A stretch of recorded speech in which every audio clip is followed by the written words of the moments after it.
বিচাৰিছো যে তেওঁ RGI নহয় RSSৰ কথা RSSৰ মাত বিজেপিৰ মাতখিনি মাতি পেলাই আমাৰ আদিবাসী জনগোষ্ঠীৰ মাজত আমাৰ ধৰ্মীয় মেৰুকৰণ কৰাৰ যি প্ৰচেষ্টা চলাইছে সেইখিনি কিন্তু তেখেতে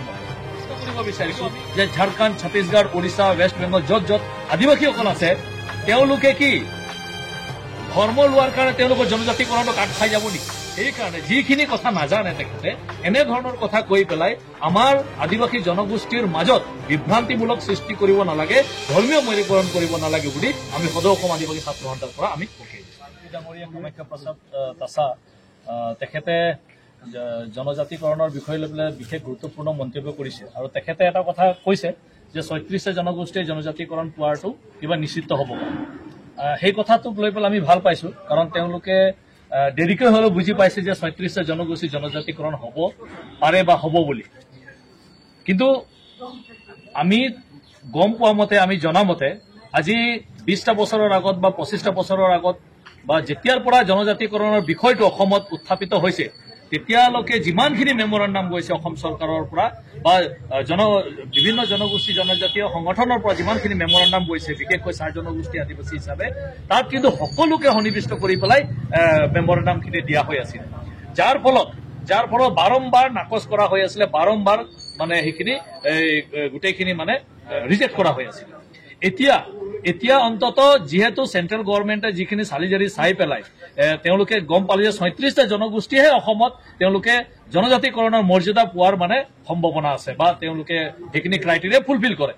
সেইকাৰণে আমি তেওঁক ধন্যবাদ জ্ঞাপন কৰিব বিচাৰিছো যে তেখেতলোকে কিন্তু অন্তত কমচে কম বুজি পাইছে এতিয়া কথাটো হ'ল যে তেখেতে যিখিনি ভাষ্য উল্লেখ কৰিছে যে আদিবাসী জনগোষ্ঠীটোৰ মাজত যিসকল খ্ৰীষ্টান আদিবাসী আছে তেওঁলোকৰ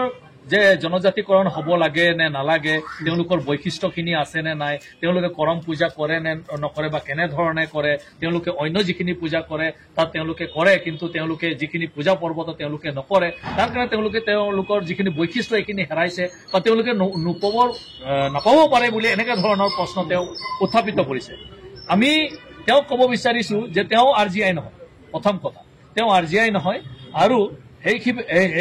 সেইকাৰণে তেখেতে এনেধৰণৰ মন্তব্য কৰাটো আমি ভাবো এটা দুৰ্ভাগ্যজনক তেখেতে RSSৰ কথা RSSৰ মাত বিজেপিৰ মাতখিনি মাতি পেলাই আমাৰ আদিবাসী জনগোষ্ঠীৰ মাজত আমাৰ ধৰ্মীয় মেৰুকৰণ কৰাৰ যি প্ৰচেষ্টা চলাইছে সেইখিনি কিন্তু তেখেতে বন্ধ কৰিব এইটো আমি তেখেতক কিন্তু সকীয়াই দিছো কাৰণ তেখেতে যদি কৈছে এনে কথা তেনেহলে আমি প্ৰশ্ন কৰিব বিচাৰিছো যে ঝাৰখণ্ড ছত্তীশগড় ওড়িশা ৱেষ্ট বেংগল য'ত য'ত আদিবাসীসকল আছে তেওঁলোকে কি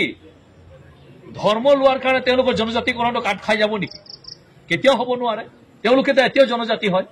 আমি প্ৰশ্ন কৰিব বিচাৰিছো যে অসমত বড়োসকল আছে নৰ্থ ইষ্টত গোটেই নৰ্থ ইষ্ট যিমানখিনি ষ্টেটছ আছে তাত তেওঁলোকে জনজাতীয় হৈ আছে তেওঁলোকৰ কি জনজাতি